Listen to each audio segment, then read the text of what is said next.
Alrighty, cool. Let's keep going on fatal strategies here. And I'm starting from the sub-chapter, the subsection titled The Evil Genie of Passion.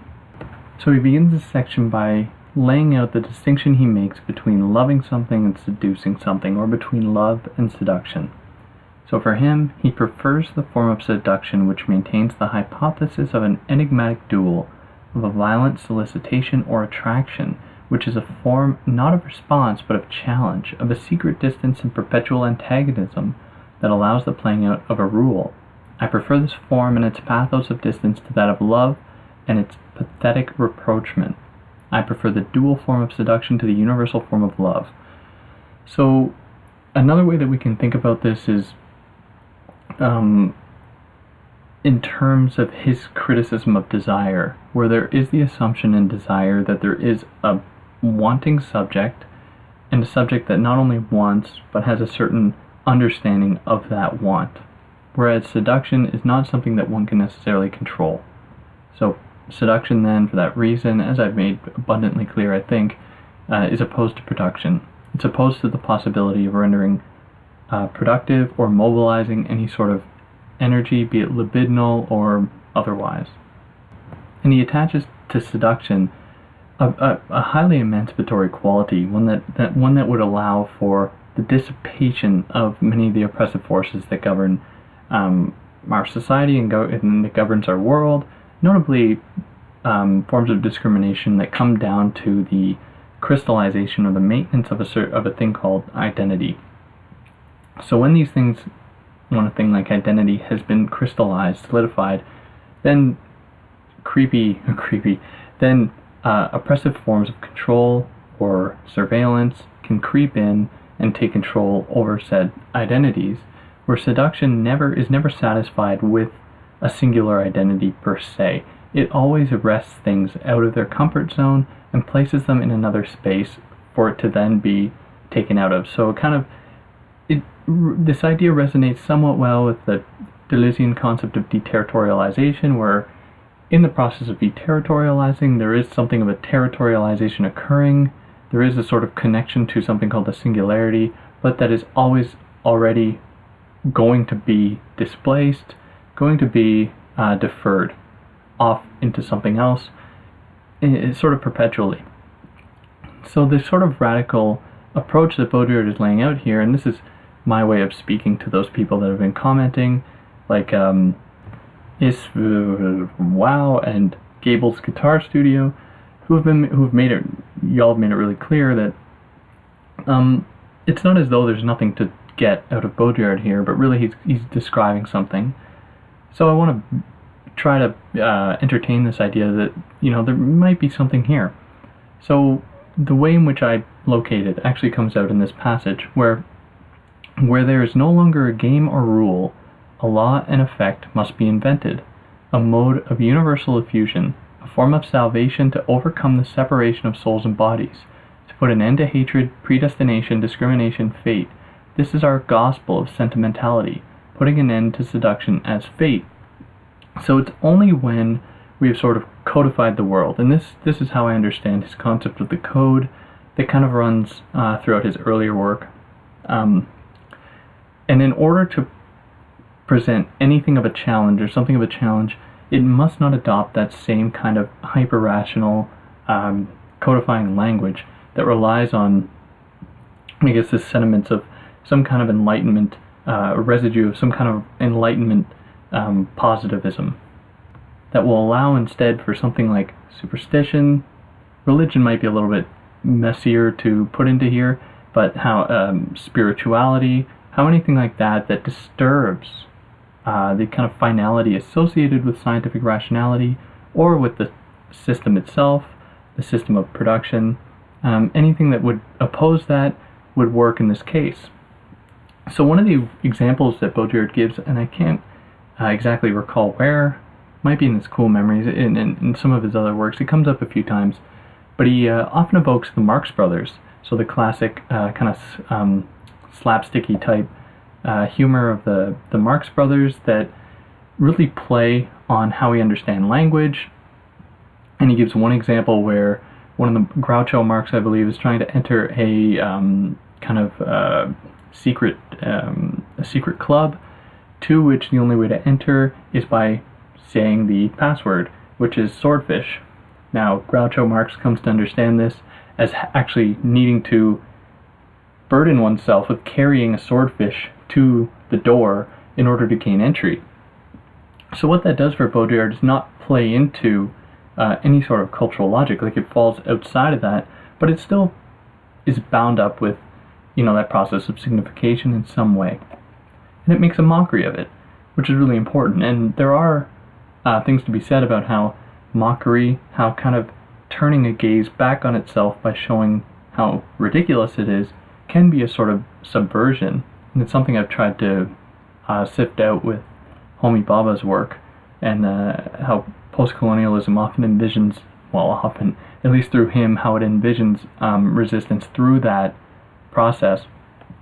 But it makes it clear that there is really something that can be done. And although it is enigmatic, although it is elusive, it does take the form of a sort of enigma. It does take the form of an illusion. So love, for Baudrillard, that thing that stands opposed to seduction in some form, marks the beginning of the law. So to kind of grasp this, his discourse around rule and law, we have to look back at seduction, so the text seduction, and how he states that the rule corresponds to a sort of radical evaluation that can undergo certain changes that the law does not allow. So the law prides itself on a sort of universality or sort of a priori that does not allow for the possibility of its transformation. So Baudrillard is not interested in that, or he's interested in critiquing that in favor of implementing a thing like the law that is up for negotiation, that can be challenged. And in associating itself with the law, love makes a crucial mistake because it takes itself to be real. Now this is the same in relation to something like sexuality or sex itself. It takes itself to be real, and in order to demonstrate this, it comes out in hyperreal forms, that is like pornography or anything like that, that give it a face, that give it a hyperreal face, that sort of crystallizes it. So for Baudrillard, there is no real, right? There never was a real. Now this is important and something I continually come back to, where it's not as though Baudrillard's advocating for a return to something real. If there is any rhetoric or any discourse around that, it is in the service of maintaining or bringing back something like an enigma.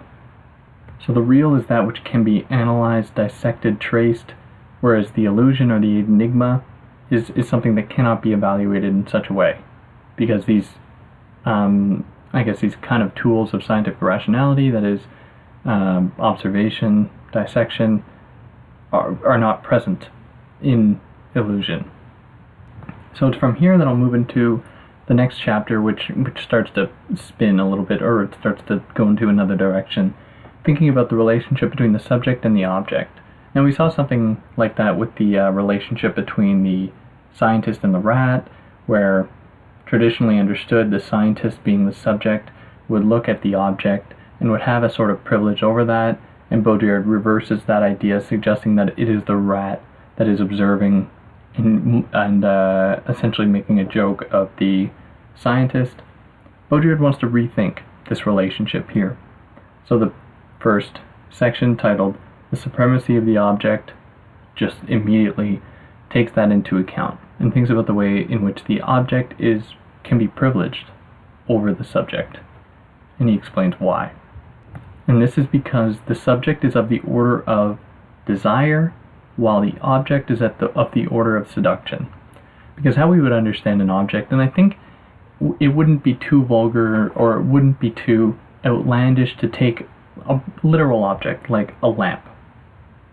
So if we were to input this idea of seduction on a lamp, at least thinking about this in Baudrillardian terms, it is not as though the lamp desires to be turned on, but it's by the lamp being as such, it's being grounded in a sort of system of objects and having a certain purpose in that we are seduced into turning on the lamp. We are seduced into being using it for that reason. So, well, and me framing it in that way is not exactly proper, because it's not as though it is of our own volition that the lamp is turned on, but it is by the seductive allure of the lamp's ability to be turned on that it seduces us into doing that. Whereas throughout the whole history of philosophy, as Baudrillard states, individual subject or collective subject, the subject of consciousness or of the unconscious, the ideal of all metaphysics is that of world subject. The object is only a detour on the royal road of subjectivity. And when we think of this, we're really thinking of this in kind of neutral terms. Now, what I mean by that is that in relation to the earlier part of this text, when Baudrillard was thinking that there is something of a loss of a certain subjectivity, kind of post-human Baudrillardian subject, lost in the wake of terrorist hostage or the mass media or anything like that, we are pretending that hasn't had an effect for the moment, and he'll come to trouble that a little bit. So when we think of the relationship between subject and object, we just think about it neutrally, where you have a viewing or a gazing individual that sees the things around them, the world around them, and can then gobble all that up. Now, this has been pretty evident throughout the course of history, especially in the domains of philosophy, and other thinkers have taken this on a little bit, thinking about the relationship between humans and animals, for instance, that Derrida thinks about, taking Heidegger to task, or Gomben, thinking about these things in these terms. But there is, even in those analyses, a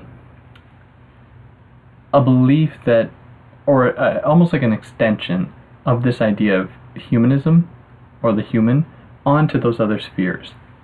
So when we think of Derrida, and he's careful not to do this, but we can still see it a little bit in The Animal That Therefore I Am, he inputs onto the animal sort of human characteristics, like thinking beings that, in a sense, in proper Derridian fashion, like point to the limits of our own humanity, and then call into question what it means to be that human only in relation to the animal's being, or whatever that might be. And of course, it's much more nuanced than that, and I hope I'll do that at some point, that text. But what is interesting here about Baudrillard is that he's not so much interested in extending this human subjectivity onto other spheres. Rather, he's interested in that thing that's very much not a subject, very much not a human. And I am conflating these terms a little bit. It's a little bit more nuanced, this idea of the human in relation to subjectivity. Like, I think one could argue that a pencil can have subjectivity in this framework, but just for now, I hope that you'll humor me with this. But even in this sort of neutral moment, everything for Baudrillard, because the object is associated with seduction, everything derives from the object, just as everything derives from seduction. So what does that mean? Well, I think it means that because seduction is that which allows things to come into being, allows things to move from wherever they are destined into something else, then that is what causes, it kind of pushes the movement of history in a very, it's kind of Hegelian in that way, but it kind of moves history in some way or other. So subjects are just derivative to that. So it's a sort of reversal where he says I think very correctly, that the subject has always been the interest of history or philosophy, whereas for him, no, the subject is a consequence of the object. Now, what that has culminated into, if we consider his analysis of terrorists and hostages and the loss of a sort of subjectivity, is the arrival at what he says is paradox, where at this conjuncture, where the position of the subject has become untenable, and where the only possible position is that of the object, the only strategy possible is that of the object. We should understand by this not the alienated object in the process of de-alienation, the enslaved object claiming its autonomy as a subject, but the object such as it challenges the subject and pushes it back upon its own impossible position, precisely because the subject was never that privileged position. It was never so comfortably within the space that it claimed itself to be in. So the object is that which returns the subject to its mortal transparency. And not just thinking about individual subjects' mortality, but rather the notion of subjectivity being something that just came into fruition very recently, and that is destined to come to its end. And it's kind of similar to Foucault's thesis at the end of his proposal at the end of the order of things, and it does hold in some way here. So for Baudrillard, what is particularly interesting about the object is that it does not believe in its own desire. The object does not live off the illusion of its own desire. The object has no desire because the object cannot mobilize its power to evaluate or reevaluate the subject. So in that way it kind of stands radically opposed to the subjectivity where it's not just the mirror of subjectivity, I should say, where it's not just something that can take its own, power of seduction and then use it against the subject. And so it could be said, I think, and I'm going out on limb with this, or limb, I don't actually know that expression that well, that Baudrillard's earliest text, The System of Objects, can be read as something of a subjectivity manifesto, where we organize and create systems of objects to kind of conjure away the possibility of seduction being housed in objects. So if we place them under a certain control, then they no longer hold that sort of radical potential, where they are then given up to the logic of the code, where they then meet a certain obscene standard under the auspices of what'll have you, fashion or design or anything like that, the obscenity of beauty. And that is one of the strategies employed by the remnants of a subjectivity to try to crush the possibility of the object's challenge. So another such example is the case of children, which Baudrillard spends an interesting amount of time dealing with, where the child doesn't correspond to an ontological fact, right? This idea of childhood is a construction in some capacity. And so it is the construction of the child as object, in a sense, that does this sort of undoing of subjectivity. So how he says this is that the child deep down knows that he is not a child, and he is not concerned with the affectation of liberty and responsibility with which you wish to dignify him in order to better to dignify the pedagogical difference between adult and child. He competes rather on equal terms. He is neither free nor inferior, and leaves it to others to believe that. He envelops you with his shamelessness, for which precisely all means are justified. He can choose to play up difference, to play the fragile child facing the adult, and you then owe it to him to protect him, to valorize him, to attenuate the difference.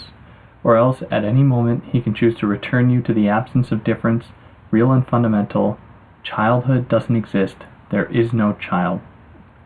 Just like there is no rat, right? And I think it would be a little bit too simple to say that, these are just linguistic terms that don't correspond to any sort of reality, because I think we should take them as being real in the context of Baudrillard's analysis, where you have this real thing called a child, a created thing, but still real nevertheless. But it's that construction of the child and all the codes associated with it that give it a sort of that operates as a very good analogy or metaphor for our relationship to objects, where there is a sort of infantilizing tendency to reduce objects to the status of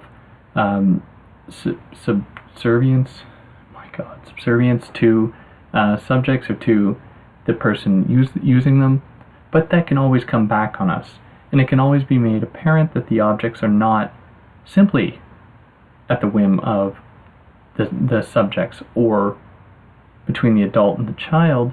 The child is not simply to be protected by the adult because they cannot protect themselves, but possibly it is that the child, because of their construction as child as such, have stumbled across a certain secret and have allowed themselves to be what better way to make people protect us in that way.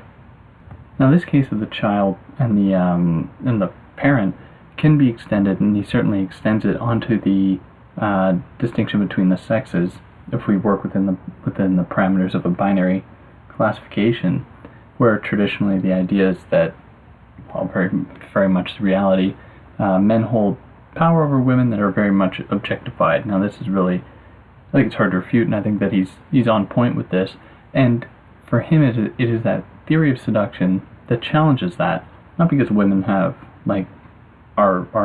represent seduction, even though he often conflates the two and uses them interchangeably, but because seduction is that which takes anything that might be considered naturally man, naturally woman, or whatever, and then takes it from that certain position and throws it out of whack. So the binary between masculine and feminine fold into one another, where the two are called into question. Now, one of the other things that stands opposed to seduction for Baudrillard that he takes aim at is psychoanalysis, and especially psychoanalysis as it is imagined by Freud, where he says that the whole problem for Freud was how to destroy the wild event of seduction. And then he goes on, it is a paradoxical situation for analysis when it refers to dream material, for precisely in this fatal perspective the dream is event, while in analysis it is no more than a symptom. The same is true for madness, neurosis, and the parapraxis. Everywhere psychoanalysis has missed their eruptive, elusive, seductive power, bypassed them as facts, and made of them mere symptoms, stripping all sovereignty from the eruption of things, from the magic of appearances, and from the challenge they imply, push them back to the particular subject of interpretation. Now, I think that he's right on with this, in how, especially when we consider mental illness, how that is constructed, how it is viewed as something that must be corrected, how it... I don't know what that awful noise was. It was terrible. How it must be constructed, and how it must be configured to fit within a certain order. Now, what that does is deny the possibility that such, what we call illness, is in and of itself, it represents a singularity. It is something that it is perfect within itself and can exist. It doesn't need to be conjured away. It doesn't need to be corrected. But that is simply because we input that idea onto it because of the messed up situation we find ourselves in. And it is that idea within psychoanalysis that affirms the idea of the subject, as Baudrillard states here, for it is from psychoanalysis that this inconceivable hallucination of the individual about his own desire proceeds, that we see not the establishment of a real individuated being that represents something in themselves that can stand apart from others. That's what, etymologically, what individual means. It is something that can't be divided, something that is perfect. So what we actually see, and this is where it's paradoxical, where becoming an individual does not mark yourself being separate from, but it actually means that you are part of a system. So a good way to put it would be, if everyone is an individual, then no one is an individual. Where individuation is in itself part and parcel of this system of exploitation in that way. And Freud participates in that, at least in how Baudrillard reads his theory of psychoanalysis, that always brings it back to the individual, that makes it a case for the individual to come out from themselves, to make themselves known to themselves, and then operate as a supposed free agent in the world that has determined them as such. So it's like it's like the Matrix. How free are you in this system? No matter how free you think you are always part of that, part of that matrix. So he sees this happening as well in some strands of feminist thought when he states that, oh my God, this is the dirty trick played by modern feminism, itself misled by psychoanalysis. To resuscitate the feminine as a dangerous, archaic, fusional power is in some sense to side with Freud, whose purpose is to bar the mother's power of absorbing desire by the name of the father. So this obviously doesn't encompass all strands of feminist thought, and I don't think it's wholly indicative of any, really, because he doesn't quote anyone here. We're just supposed to take him at his word here. But the point is still important, and he does quote Irigaray in another text, but what he's getting at is how no social struggle or no political action can be effective if it is mounted or if it is being driven by the notion that there is some kind of like ontological certainty in the case of the sexes here, of women being, or the idea of the feminine being something that resists the masculine, which ironically is his central thesis in Seduction, but it is how the feminine being associated with women, that is where he sees the problem, and by tracing it, giving it a history in that sense, is where he parts from that line of thinking that would otherwise, I think, have some affinities with what he's getting at. But it is a shame because, like in the case of feminism, at least in where I would think, and it's perhaps I've only scraped the surface, but where there are some affinities between Baudrillard and that line of thinking, he sees that there is a lost potential in psychoanalysis, that is thinking about dreams. So dreams are something that for Baudrillard really evokes the idea of a challenge, really evokes the idea of illusion in a sense, not in the simulated way, but, and in brackets I would put, if I was writing this, and in the simulated way, it marks something of an ambiguity or an enigma that has been lost. So for Baudrillard, dreams used to have a secret. Freud gave them a sense. Dreams used to be closer to a destiny. With Freud they approach desire, but they lose this enchantment, even a wicked one, giving way to the work of the unconscious. And in contrast, of course, to the codifying tendencies of Freud's theory of the unconscious, lies chance. So for Baudrillard, the power of events that happen to you without you having willed them, without your having anything to do with it, but not by chance. They happen, and this coincidence touches you. It's destined for you, even if you didn't want it. Because you didn't want it, you're seduced by it. That's the whole difference between destiny and chance. For pure chance, even supposing that it exists, is entirely indifferent to us. Pure occurrence has nothing seductive about it for us. It's objective, period. It is this strategy of chance we adopt to neutralize an event or attenuate its effects. It happened by chance, not my doing. The accidental death of a friend, of someone close, cannot fail to arouse some guilty fantasy, where chance is that thing we use to explain random occurrences in the world, because we live in a system that is so well structured in the way he has been describing it, that the only possibility where that some sort of negativity sort of enters it is caused by, it is brought about by something that cannot ever be known.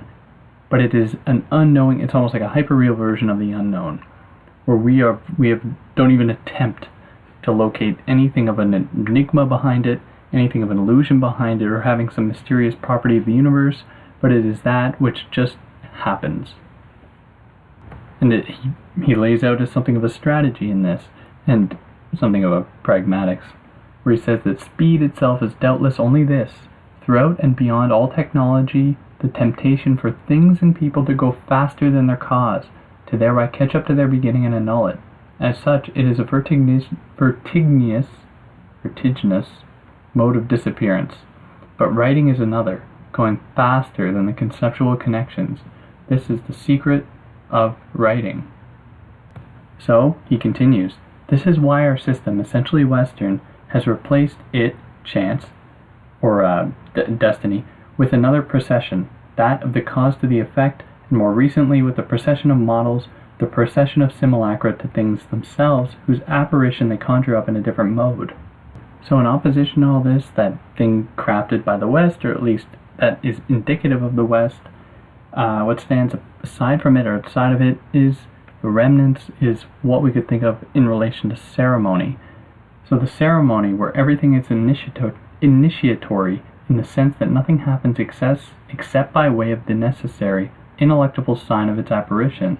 Nothing changes except by the necessary ineluctable signs of its metamorphoses. So in that way, how things are ascribed a certain meaning, not necessarily under the aegis of some kind of scientific rationality, but that have some sort of rapport with I guess, and this is where it gets complicated, because how are we to hierarchize scientific rationality and then the logic of, let's say, ceremony or illusion or the primitive, quote-unquote, societies, where there are, just in different ways, attempts to codify the world, or how religion does it.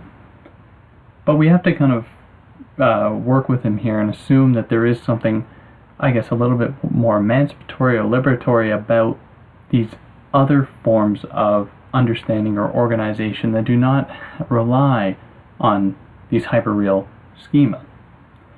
But he continues about the ceremony, stating that this is the ceremony of the world, its perfect ordering, which is the opposite of subjective desire and objective chance. Desire and chance are stricken from the ceremony. It is no longer even a metaphor.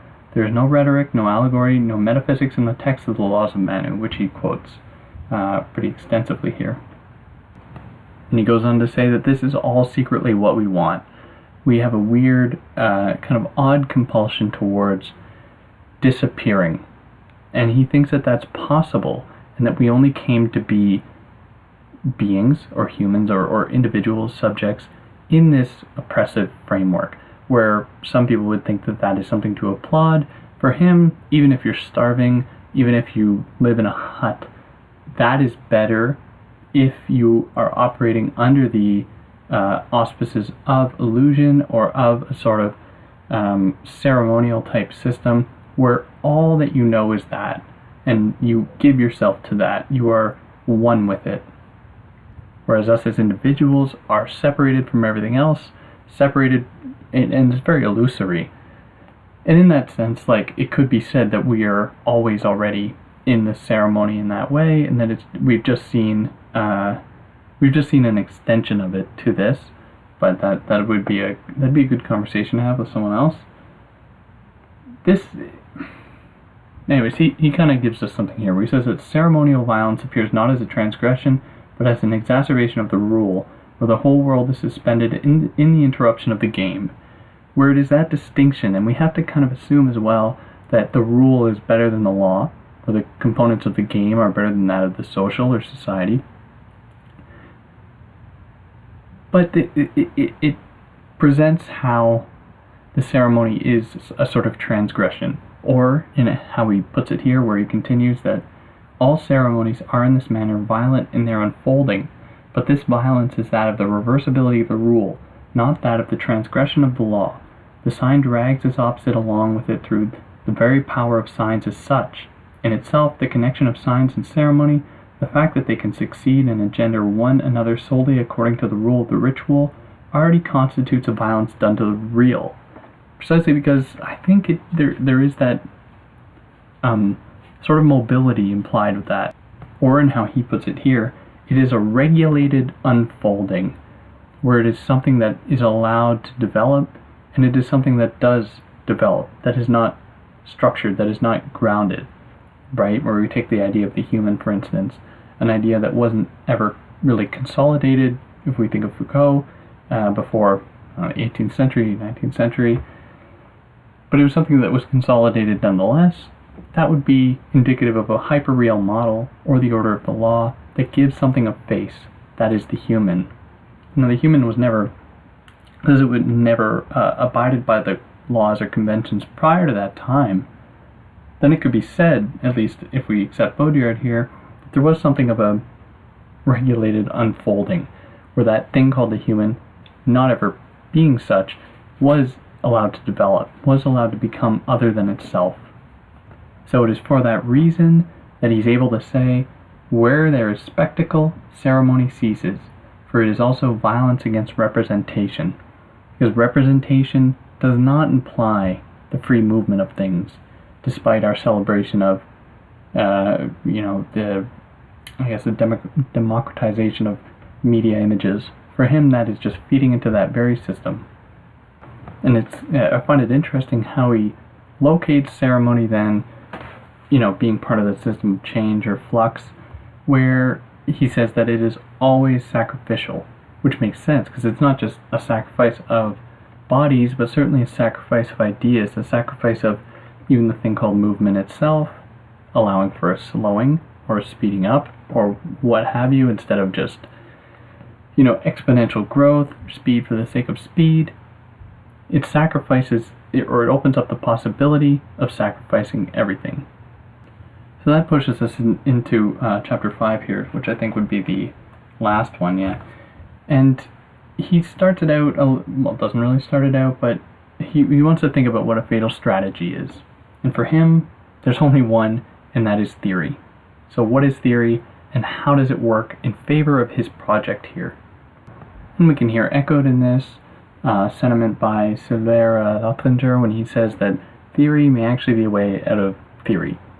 So there are those oppressive tendencies of theory, the ones that Baudrillard really took aim at in some of his previous books, thinking about the mirror of production or his critique of Foucault and psychoanalysis.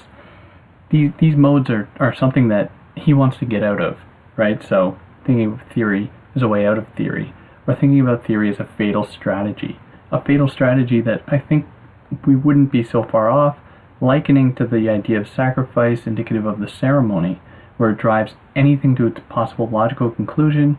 It is prepared to sacrifice any idea, any notion, to open up, right, possibility, or to close possibility. Which is one reason why I think, because in order for anything to be properly effective, it has to take on what has been characteristically understood as evil, right? So for that reason, he writes, what is inescapable, in a word, is the principle of evil, which we must take on if we were to take on this system. But at the same time, he's critical of evil and thinks of evil in many different other ways, and that's for another time. We'll work through that. But he continues here, saying that the subject obeys our metaphysics, which has always tried to distill good and evil. The object, however, is translucent to evil. This is why it shows mischievously, diabolically, its voluntary servitude, bends willingly, like nature, to any law we impose upon it, and disobeys all legislation. And when I speak of the object and its profound duplicity, I speak of all of us in our political and social order. So, for the subject clearly reflects to its dismay the evil principle in its mirror, but the object wants to be worse, and demands the worst, so that driving even the idea of the fatal to extremes that it could not even fathom, in order for it to match, in order for it to meet that accelerating logic of the system itself. But it is ultimately seduction, that which is fatal. It's the effect of a sovereign object that recreates in you an original confusion and seeks to surprise you. Fatality in turn is seductive, like the discovery of a hidden rule. The discovery of a hidden rule of the game is dazzling and compensates us in advance for the cruelest losses. So it's on that note that I'll wrap this up, because it's kind of the same, although I will read the last little bit. I like the last little sentence, paragraph, where he says that if in the last judgment, as everyone knows, for each of us, in saving and eternalizing a moment of our lives and a one only, with whom do we share this ironic end, if we can say that the end would ever actually come. Now, just prior to this, to keep going a little bit, he says that, the idea of the human will never actually, or humanity itself will never actually come to an end, not because humans are invincible, but because we are too obsessed with our own spectacle, right? We couldn't imagine the idea of not being here to keep producing ourselves in our own image, which for him, I think is a good enough point. There's this sort of obsession with the media machine, especially the self-broadcasting media machine, something that I'm engaging in here. But this obsession runs really deep, and it's part of this very system of solidification or crystallization, right? That wants to see everything be taken into itself and made to be precisely itself, which is hard to swallow. But yeah, I guess on that note, like, there were sections I kind of moved over kind of quickly. Not because they're boring or anything, or it's not even that repetitive. I find this text to be one of the least, not least, but not as repetitive as some of his following works that I'll be getting into. But it's a good one. Like, I like this, one of my favorites for sure, and I'm sure I've said that about every single one of his texts so far.